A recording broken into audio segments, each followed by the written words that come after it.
Bismillahirrahmanirrahim. Dear viewers, Assalamu alaikum. I'm your host Faisal Raza and you are watching Foresight. Viewers, as you all know that according to several media reports, an event that started from mobile snatching of an Egyptian student ended up in mob violence against foreign students, particularly Pakistanis. And these unfortunate events happened in late hours of May 17th, 2024. After these unfortunate events, at least 4,000 Pakistani students flew back home through special flights, but more than 7,000 Pakistani students and workers still residing in Kyrgyzstan, whose safety and security is still a question mark.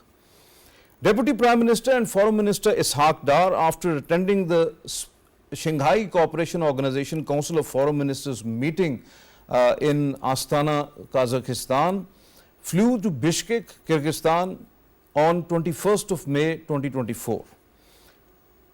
He met with the Kyrgyz officials. The focus was the welfare of the Pakistanis living in Kyrgyzstan. Kyrgyzstan not only assured Pakistan of ultimate security and safety of all Pakistanis residing at its soil, but also arrested many in connection with the mob violence, agreed to regularize Pakistani workers residing in its country, resolve their visa issues, and both countries will work together to have a labor mobility agreement. To talk on this very important aspect of the regional unrest, we have in our studios Shabbir Ahmed Wahgra. He is the Incharge reporting PTV World and also the senior correspondent covering the foreign affairs, and he has covered whole of the event what happened in Bishkek, Kazakhstan and rest of the Kyrgyzstan and rest of the cities of the particular country. So most welcome to you, Shabbir. Thank you very much. And also we have joining us Hassan Ali Zaigham. He is the Pakistan ambassador to Kyrgyzstan in Bishkek. Most welcome to you, Mr. Ambassador. Thank you so much, Faisal, for having me. It's an honor for me to be part of your program. Thank you very much, sir. Thank you very much. So nice of you. My first question is to you, Mr. Ambassador, that you yourself and the Vice Prime Minister and the Foreign Minister Ishaq Dar had detailed meetings with the Kyrgyz high-ups. So what kind of assurances actually they have given for safety and security of the Pakistani expatriates, and whether all the culprits who were involved in those mob attacks were apprehended and will be brought to justice? So thank you so much for this question. Let me make it very clear to you and also to the viewers that this particular visit, the very aim of this visit was to ensure the safety and security of Pakistani nationals living in Kyrgyzstan, and that was the #1 agenda item. There is also a lot of symbolism in this, you know. The two foreign ministers, they flew together on the same plane when they came from Astana to Bishkek. So that shows that Kyrgyz-Pakistan relationship is strong, and the two sides have made a very strong commitment that they will work together to resolve these issues faced by the Pakistani community in Kyrgyzstan. DPM Ishaq Dar's visit to Bishkek on the 21st May was a very successful visit.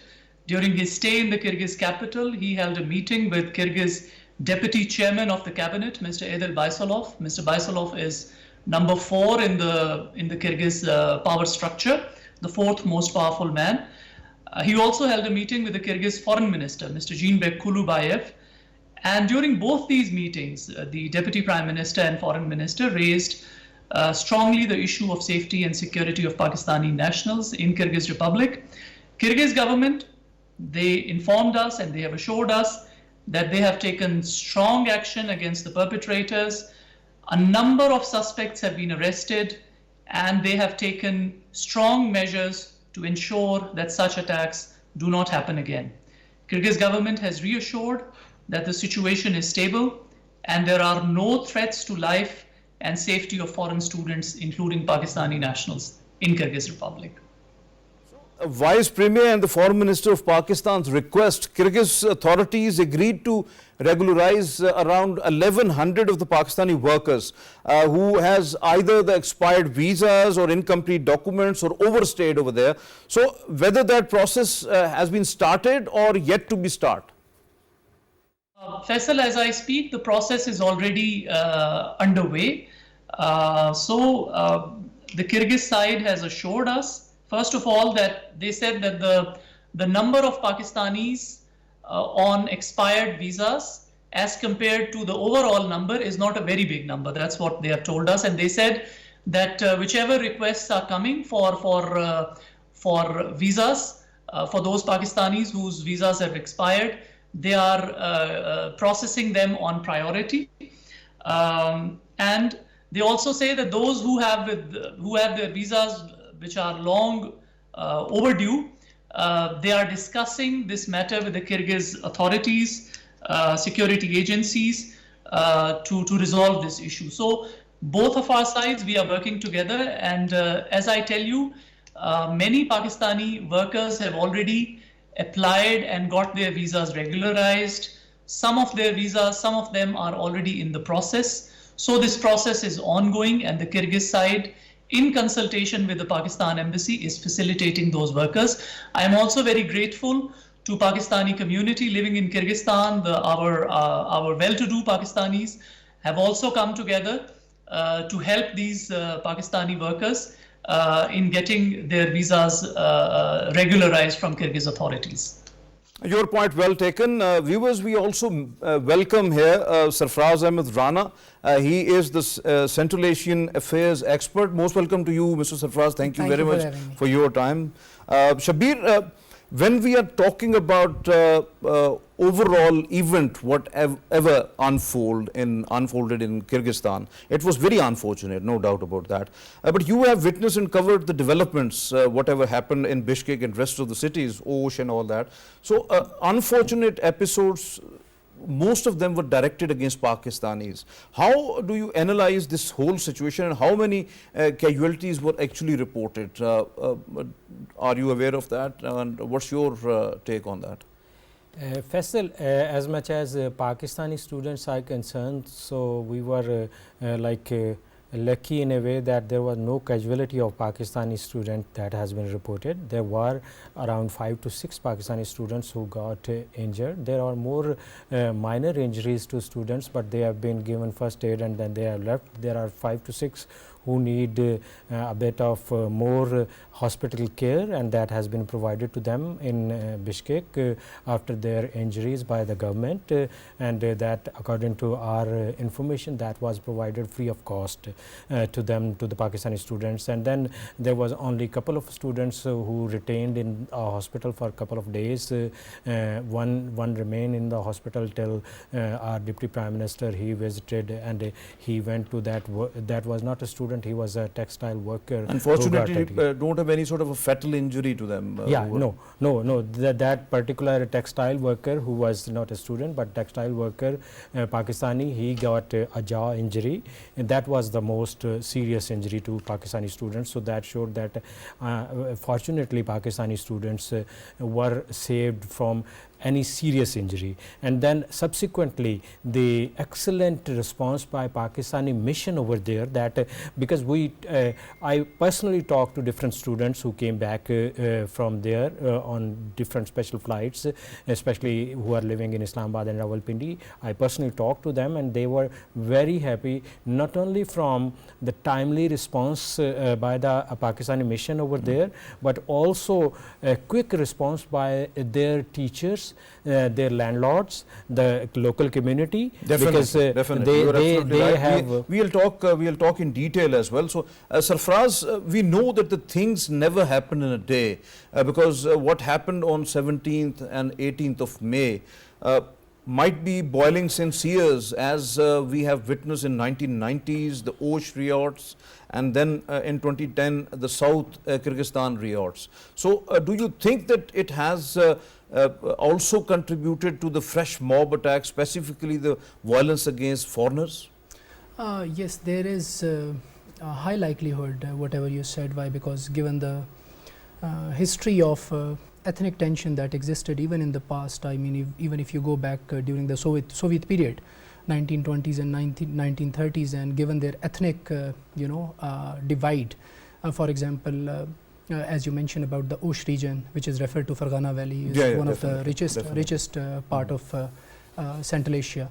If you look at the ethnic division in that region, Kyrgyz and Uzbeks, right? So Uzbeks are traditionally over there merchants, and they are also got the major businesses. They hold the major businesses in that part of Kyrgyzstan. So definitely, that is a very high likelihood that this ethnography, and especially the division of ethnic tension that existed even in the past during 1920s, 30s, 80s, as you mentioned, right? So we had seen, so that might have contributed to this thing as well. Number one. Number two, another important aspect to this tension, this unfortunate episode, I don't believe that that's only targeted, it was a targeted attack, attacking only to Pakistani students studying over there. I mean, if you look at the rise of populism overall at regional level as well as at global level, so you see what is happening around close neighborhood in India, that Modi is basically playing a politics. So we have to see this incident, the emergence of hyper-nationalism at multiple levels. Why? Because part is history, part is politics, and also part is hostile politics. We do not understand. We have to understand that there are dynamics, hostile dynamics, and when different nationalities are residing in different hostels, so there is a politics in the hostels as well, right? So of course the rise of populism. So do you think that what sort of role of the nationalism and the ethnic tensions, the racial, cultural and societal factors play in perpetuating this violence against the foreign nationals, particularly against Pakistanis, because majority of the Pakistanis living over there, whether those are the students or the workers. So that's why it was mainly directed towards Pakistanis, although other nationalities were also there, but Pakistanis were mainly targeted there. Faisal, first of all, I would like to emphasize on this aspect that there must be an inquiry that how this large number of Pakistani students and laborers went to a country whose economic system and whose health system is quite weak. Yeah, definitely. First of all, we need to have an inquiry on this issue. We have some questions related to that as well. Right. But when we are talking about that, that you are absolutely right on that impact of the economic inequalities, that is the main factor over there. When they see the foreigners there grabbing their resources rather than they are employed over there, then the labor market issues, competition of the resources, or the organized crimes and extremist groups, that could also be the main source of instigating this fresh violence in Kyrgyzstan. Do you agree with it? I do share the same views, whatever you said, and I would like to add some of the important points as well. For example, if you look at the rise of populism as we have been discussing, and also if you see the Australian case currently, Australia is just trying to securitize their Chinese presence in their country. Why? Because Chinese population is basically superseding the Australian population in their country. So therefore, why? Because their geopolitical interest and their geoeconomic interests are basically diverging, not converging. So therefore, there is now, they have felt a need in Australian politics to securitize the Chinese population and the rise of Chinese population in Australia. So similarly, we see that what Modi has said to Muslims in India, that they are the infiltrators. In Urdu he said, in Hindi he said, ye ghus baithiye hain, right? So that kind of politics, there is a likelihood that is being played in Kyrgyzstan. Why? Because tension already existed between Uzbeks, between Kyrgyz. Why? Because Uzbeks had a major chunk in bureaucracy, right, in businesses, in trade, and even in agriculture. So there might be some of the important thing that contributed to excite this kind of riots and tensions. Your point well taken. Shabbir, you were already mentioning about one of the very positive aspect of this whole episode, whatever happened, that was basically the universities and the college faculty members, the local hostel administrations, the restaurant or hotel owners, landlords, and overall the overwhelming majority of those who respect actually the humanity. and they helped Pakistani students particularly, even the workers as well, given them the protection, shelter, food and comfort that violence must not harm all these foreigners, particularly the Pakistanis. How do you see that aspect of the Kyrgyz society? Faisal, this particular aspect show us that not only that both countries people to people relations are strong, because you know people to people relation have been shown during this crisis. Always, you know, crisis highlight what type of respect that particular community or majority of the members of that community have for a particular community, which have been shown by the locals, landlords, teachers and other people. And also they have not only shared like protected them, they have given them their mobile numbers, they have given them their food, they have also did everything to safeguard their, to ensure their safety, number one. And number two, the way the Kyrgyz government even they have taken care of Pakistani students especially and immediate their response towards the foreign students, despite of the fact, as you were earlier discussing, that this issue there is, along with all those ethnic problems and all those problems, there is another aspect which we are even facing in our country, is that negative use of social media. Yes, you know, definitely. that also contributed that hyper nationalism and all those. I have a bit technical question. I'll ask you on that social media aspect as well. Your point well taken. Mr. Ambassador, how do you see the provision of more flights to take more Pakistanis back home, because as many as still waiting, but no flights available right now, as we are talking about the special flights particularly. Many don't have enough money to avail private flights on their own. And what about that green corridor that might be once opened, but now students or the workers still waiting for that? Faisal, a very good question, and if you allow me, I would like to say a few things about what the other participants were saying. I would like to say a few lines and then go to your question.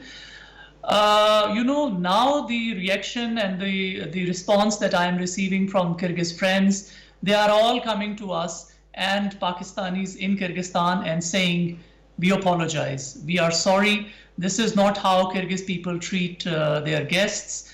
And we have seen, as you said, remarkable stories of you know, Kyrgyz people coming out to help Pakistanis and other foreigners you know, during these difficult moments.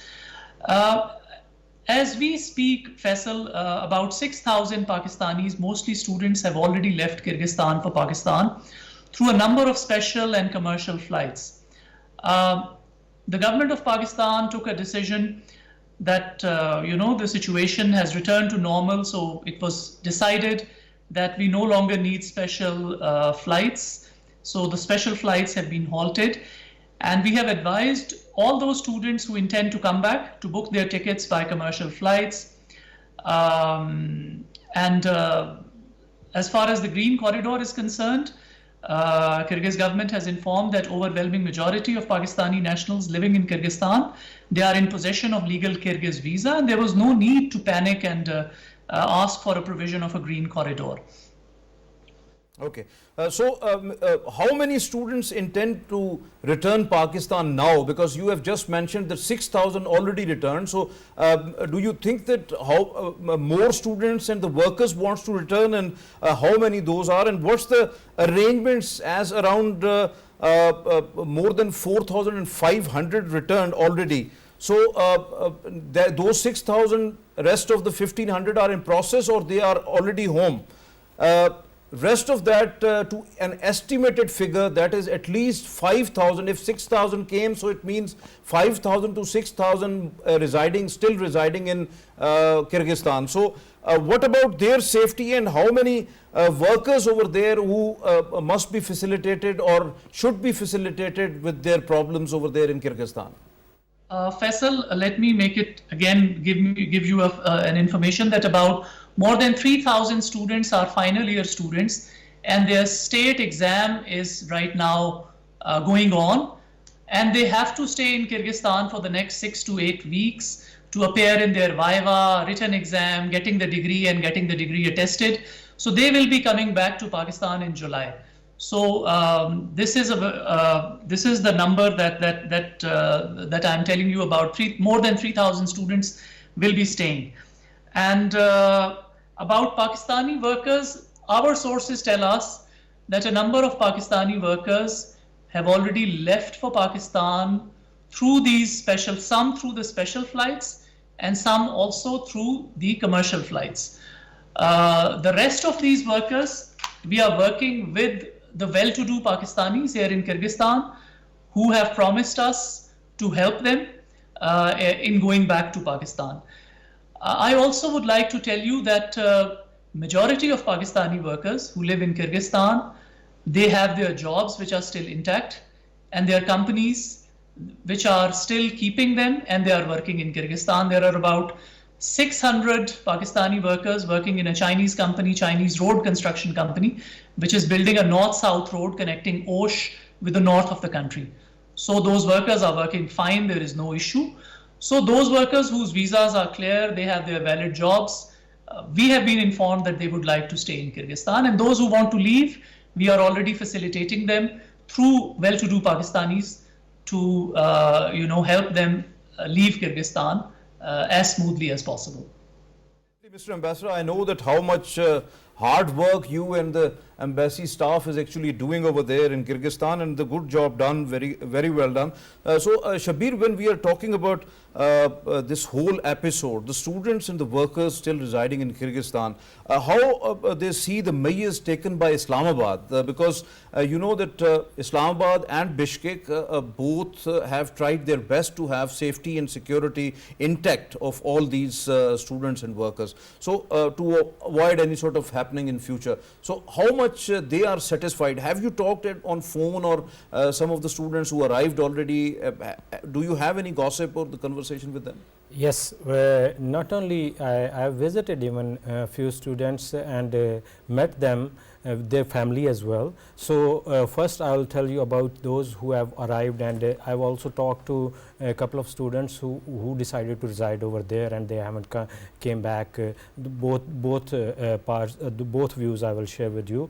The first, the family and whole like the students arrived here, they particularly said that panic was very much evident initially on Saturday and the subsequent day, but after that, when Pakistani mission and the Pakistani government took obviously very aggressive that was a very stance, horrible situation, exactly, especially for those who have the children, their families, their elderly people are with them, and then even for the female students and the workers over there in Kyrgyzstan. Yes, then they said that when Pakistan government especially and the Pakistan mission took this matter aggressively with the Kyrgyz government, and also there was links established between the foreign ministry, foreign minister himself, and all those, then the things start changing, and they said that help start coming and also advisories start coming, and then ultimately, which within the days, Pakistan mission and Pakistan government ensured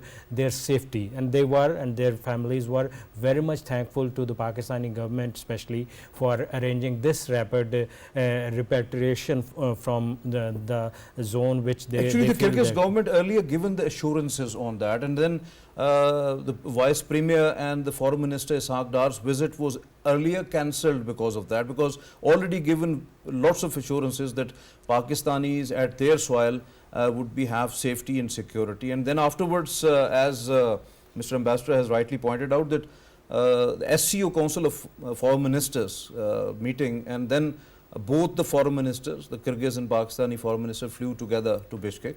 So it was a great gesture, and you have rightly pointed out. So Sarfraz, do you think that you know that this is also a very troubled region when we are talking about Kyrgyzstan, Tajikistan, Uzbekistan and all of this?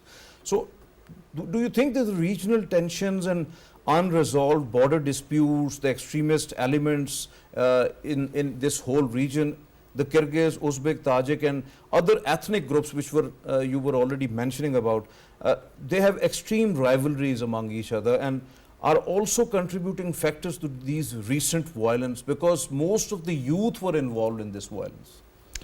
Yes, I mean, along with the factors as we have discussed earlier, that internal politics and plus the unequal distribution of resources among that, different ethnic groups. The regional and especially the territorial tensions also exist there. If you look at the historical aspect of these 5 republics, Central Asian republics, and if you go back in early 90s, so you will find out that USSR has ensured, while giving the independence to them, that no single ethnic group live in a one country, for example. So they have ensured that there must be an amalgamation of different ethnic groups living in one country, for example. If you start from the Kazakhstan to Kyrgyzstan, if you come down to Kyrgyzstan, so no single ethnic group living in a one country. So they are not in fact the one nations.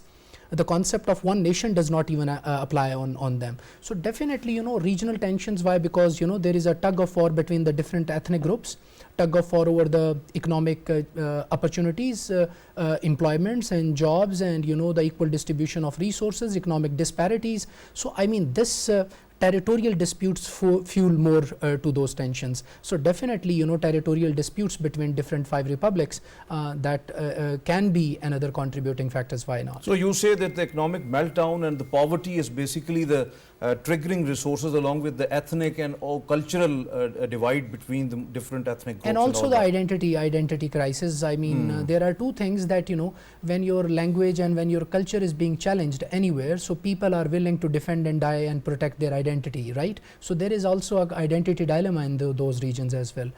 For example, why Kyrgyz in Osh region, and especially in Fergana Valley, why there had been a Osh riots in 90s. Why? Because the Kyrgyz, they thought this is our country and Uzbeks are basically taking more opportunities and more jobs and so on and so forth. So that basically further led to the riots, which we call the Osh riot, we remember in 1990s. So ethnic issues were basically the drivers behind that. Yes, and identity dilemma as well, along with the economic disparities. Definitely, yes. Your point well taken.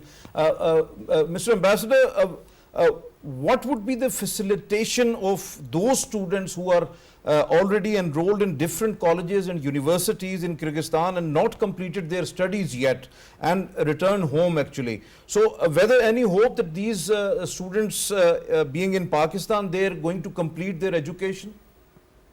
Faisal, I will come to your question in a few moments, but I would like to add a few things. Again, I would like to educate the viewers about the exciting bilateral agenda that is there, I would like to tell that we have CASA 1000 project, which has been recently revived by the World Bank, under which Kyrgyzstan and Tajikistan would be supplying 1300 megawatts of electricity to Pakistan. And this line, which will be a high voltage direct current line, would also allow Pakistan to sell surplus electricity to Kyrgyzstan and Tajikistan in winter season when they have a deficit of electricity.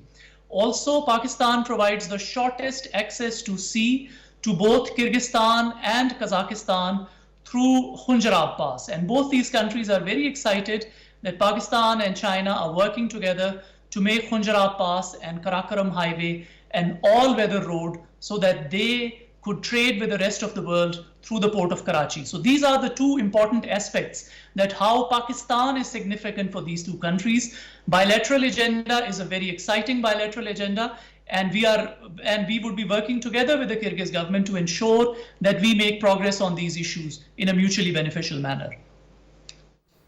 So what about those students who are actually came to Pakistan and now they are waiting that might be their exams or their studies would continue online? Students, Kyrgyz authorities, for facilitation of these students, they have already shifted their classes to the online mode. So these students in Pakistan, they are taking their classes, their academic activities, they have not been affected by this. And these students will have no problems. They will be completing their assignments online. Everything will be online. And the universities, because of the COVID, already have modules online to facilitate the students. So those students who have returned, their future is secure. So you're actually this is a good news for those students who are actually came back to Pakistan, and now they are hopeful that their studies are going to be completed. So that's really the fortunate thing. Shabbir, you were earlier mentioning about how do you see the dangerous trend of using social media as a tool to call for violence, spreading fake news and fabricated information. We have noted in the Kyrgyz violence actually that initially there was not a huge thing, and unfortunately the thing which was started actually with the mobile snatching of an Egyptian student, and they resisted, and soon after there was a hue and cry, and that was actually called for violence basically. So it's happening everywhere. Do you not think that such situations demand strict digital accountability? Definitely, Faisal, because this trend is becoming very dangerous, not only in one particular region or country, everywhere. Because whole of the violence actually triggered through social media. Exactly, and secondly, this trend is becoming dangerous not only in the developing countries but also in the developed country as well. They are also facing similar challenges, especially from the social media. And from this particular episode, as you mentioned, that initially the situation was not as volatile, as even we were listening to the foreign minister of Kyrgyzstan after the incident. He said that this thing was boiling due to the certain misinformation from the opposition benches of Kyrgyz government, and they were already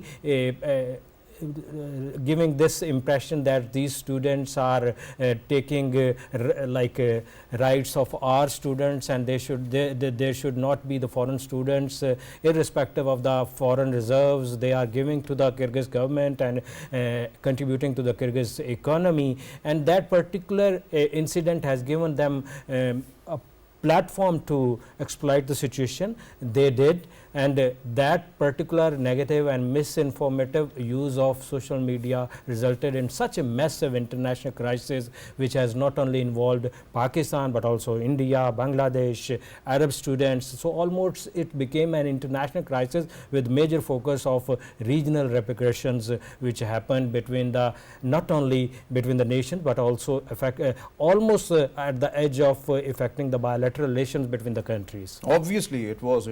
Sarfraz, why there is growing intolerance towards the migrants in Kyrgyzstan and the Central Asian republics, whether it is because of the illegal migration, the chaotic migrant policies, or allegations of lenient treatment by the local officials with the foreign students or the foreign workers, or any other reason behind? Faisal, I would like to answer your question a little later. I just would like to add something what Shabbir already has explained. I'd like to give you a theoretical dimension of what he said as about social media thing, right? Especially, there is a rise of phenomena after 1980s, and we had seen that, we are currently living in a post-truth age, where it has become very difficult for us to make a distinction between what is fact and what is fiction. Obviously, you're right. And facts are being polluted and being poisoned. And when facts are being poisoned, so there are internal forces in every country who are sitting right there idle, and they do not miss that opportunity to be exploited, right? So same happened in Kyrgyzstan as well, right? That issue was basically triggered and then was being exploited by some internal forces who were waiting basically, to create a chaos in the country and to take the benefit and to take the advantage of that situation. Number one. Number two, I would now come down to answer your question that, the intolerance with respect to migrants, it's not only that is happening in our region or in Central Asia, that is happening at a global scale now. You see what is happening, you see the refugee crisis and migration crisis in Middle East, and now the people even in Europe as well, just because of the Ukraine crisis. Number one. Number two, I mean, there is a a kind of sense that prevailed in host country that these migrants, whether legal or illegal, they are coming to our country to take our jobs, to take our opportunities and to take our spaces, and number two, to pollute our culture and identity. For example, what is happening in Europe. So see, like the European people are really uncomfortable giving some spaces and jobs and even, accepting their own share of, migrants and refugees in their own countries. Why they are reluctant? Because of, ideational So it means it's problems. all about economics and the social. It's economic, socio-economic problem. It is a socio-political problem. It is a socio-economic problem. It will be unfair to attach this problem just to one country, be it Pakistan or Kyrgyzstan, right? That is a problem that has been taking place at a global scale, not even at a regional scale, right? Why? Because there are two parallel developments that had been taking place in the world at the same time. Number one, globalization is on retreat, and populism and national tendencies are on rise. This was felt a lot because of the reason that most of the people and most of the countries in the region, they want integration regarding the economic aspects, regarding the social aspects. When we are talking about CPAC and its extension to Afghanistan, when we are talking about the Eurasian corridor, when we are talking about ITI, we are talking about TAPI or the CASA 1000, as Ambassador rightly pointed out. So basically, when the question of integration, it means there must have to be a harmony in the society as well. There must have to be peace and stability, particularly the political stability, no violence, because ultimately there would be no fruit of that economic integration. Faisal, I have a different and diverging perspective to whatever you said. I mean, yes, regional integration from the integration point of view is good. Why? Because there is a requirement and there is a need for the entire world to be integrated, into a platform where, we build good economies, we build better and improved infrastructure and connectivity, we improve connectivity, so on and so forth. Why? Because we need to improve the economic side. Why? Because there is a dip still, we feel the dip after especially COVID-19, right? Economic crunch is there. But at the same time, why? Because now we have to understand the picture at a global scale. Why? Because now Ukraine crisis, number one, rise of China, rise of Russia, and they somehow not challenging, but United States is really uncomfortable in the presence of their rise, right? So United States of America, instead of encouraging these kinds of undertakings, as you mentioned about the integration undertakings, that is basically trying to create some problems, right? For example, you see one of the kind of strongest opposition BRI has faced is coming all the way from the Europe and United States of America. There is a skepticism towards BRI. I mean, BRI it has nothing to do with geopolitics. It is purely a geo-economic undertaking, right? Is there just to improve the connectivity thing and all those things, right? So number one, we need to understand the global geopolitics, the rise of China, the rise of Russia, the Ukraine crisis, the crisis in Middle East, right? So these are the things that are basically somehow creating a barrier in the form of integration process. Obviously, so you are absolutely right. Yes. Integration process has been hijacked just because of these developments, as I mentioned, please. Sarfraz, your point well taken. Mr. Ambassador, Ministry of Foreign Affairs has constituted an inquiry committee to ascertain facts about the Kyrgyz violence. So, by interacting with the mission as well as with the Kyrgyz officials, and committee has to submit its reports in 2 weeks. So, how far its work is completed yet? Faisal, the work is ongoing. Due to sensitivity of the matter, cannot go into details, but I'm sure that this fact-finding would provide useful input for our policy makers to deal with such situations in future. Okay, very well said. Mr. Ambassador, it's heartening to see that on Pakistan and Kyrgyzstan both agreed actually to form an official government-to-government channel and proposed a labor mobility agreement to import skilled manpower from Pakistan, not through the agents. So when it is going to be negotiated and hopefully applied in future? Do we have any deadline for that? Faisal, it's as you know, negotiating agreement, intergovernmental agreement is a process. It takes time. It needs input from concerned ministries. But rest assured, it is one of the priorities of the government of Pakistan, and also Kyrgyz side has also agreed that they want such an agreement to be signed. So we are cautiously optimistic that progress would be seen on this issue in the coming weeks and months. Definitely, Mr. Ambassador, but one thing which is very important to discourage those agents who encourage people to illegally or with the fake documents or something like that to travel to Kyrgyzstan, but because unfortunately this medical education is used for human smuggling as well to rest of the regions, even to Europe as well. So how do you respond to this? Because this is the problem for Pakistan and for Kyrgyzstan as well. Faisal, this is one of the issues as well.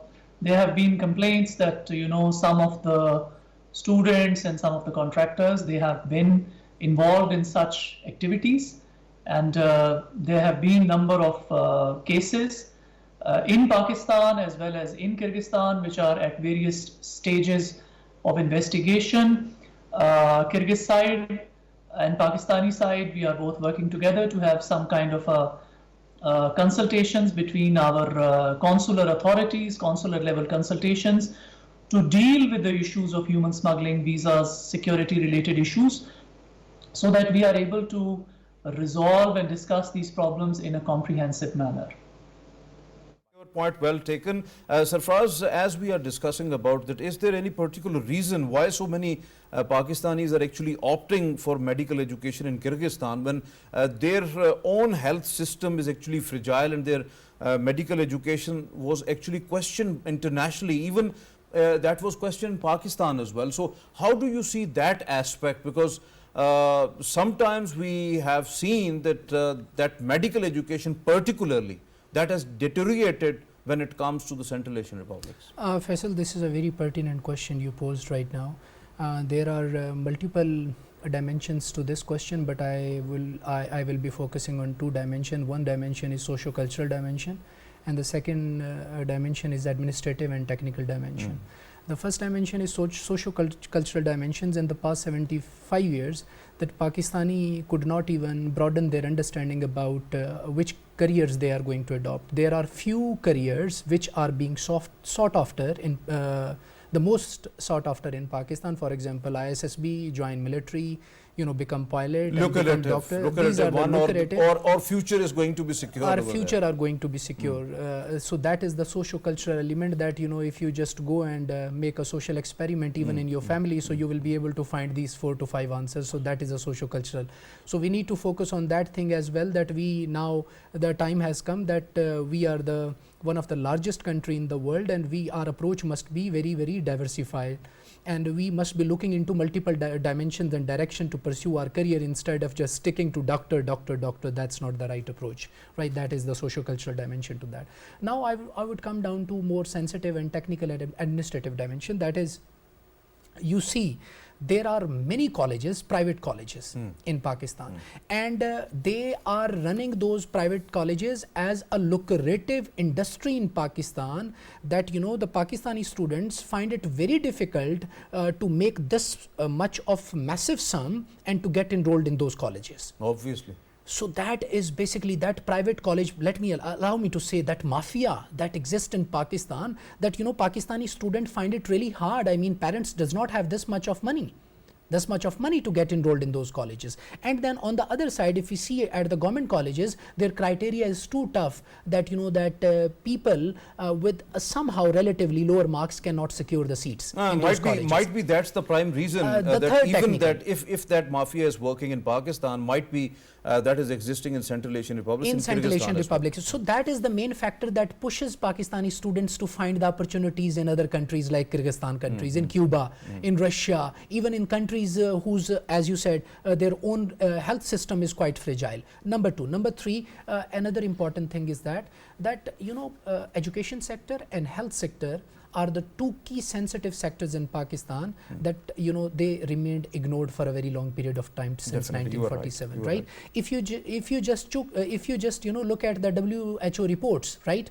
So healthcare expenditure accounts for a mere 0.5% of Pakistan total GDP, which is well below the recommended ratio of WHO. Absolutely. Now, if you just look at the doctor-patient ratio in Pakistan, that is well below the recommended of by the WHO, right? So that is more sensitive, and even Pakistan has failed to focus after even COVID crisis, that in times of such crisis where the epidemics and endemics has become such a headache in the world, Pakistan still is not focusing on health sector and education sector. Sarfraz, you are very bold in your approach, but we want to discuss more. We want to have more conversation, but unfortunately we run short of time. Right. Shabbir, last question, but very brief.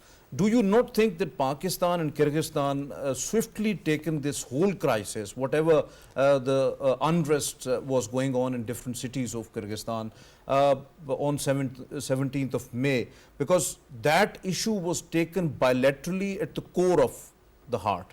So address the grievances of the students and try to resolve this issue bilaterally with consultations, with cooperation. So do you think that it would have the positive effect on already very strong and brotherly relations between Bishkek and Islamabad?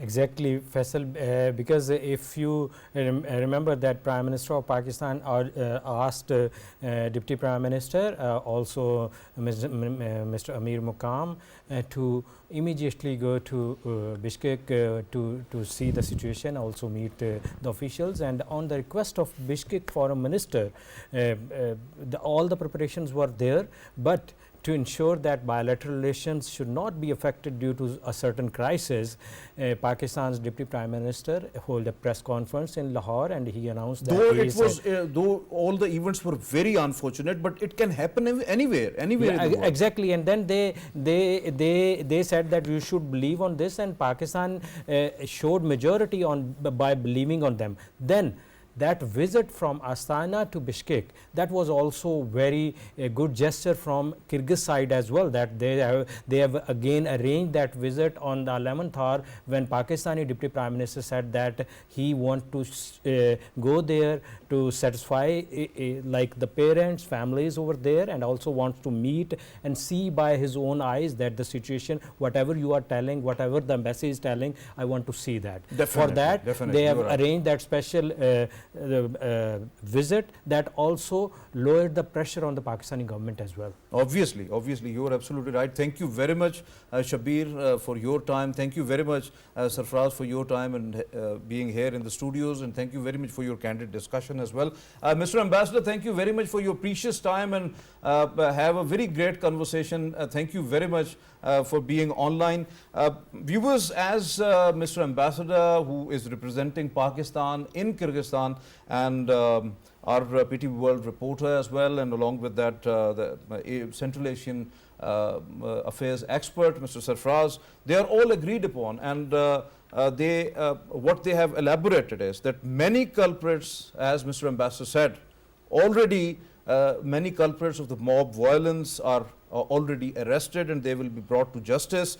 Along with that, at least 1100 Pakistanis are already regular, they are regularized, and they are now staying in Kyrgyzstan. Many Pakistanis visa is also regularized, and along with that, the positive thing is that the Kyrgyz people who have helped Pakistanis and other nationality holders during the time of crisis, that was the real humanity which was shown, and that was the real Kyrgyzstan. We don't have to believe in all those culprits who have actually initiated those violence in Bishkek, Osh, and other cities of Kyrgyzstan. We believe in those people who are friendly towards humanity, friendly towards Pakistan, and this is basically the message of Kyrgyzstan right from the grassroots level. Mr. Ambassador also said that at least 6,000 Pakistanis already back home, and those Pakistanis who are having their studies pending, online facility is already provided to them, and they will going to have exams over there. So 3,000 Pakistanis will stay for 3 weeks at least in Bishkek and other cities to complete their education, because they have the final exams, and soon after, most probably in July, they will be back in Pakistan. 600 workers already working there. Their jobs are intact and they are safe and secure over there in Kyrgyzstan. Along with that, it is very important that unfortunately, whole of the violence was actually spread through the social media, and that was actually the linchpin. We have to focus on it. Its use of social media in positive aspect is not bad, but the use of social media to instigate violence, the negative use of that, and to instigate crimes against humanity is really a sin, and we have to curb it. We have to make it accountable. This is all from today's Foresight. It's time to sign off. Allah Hafiz.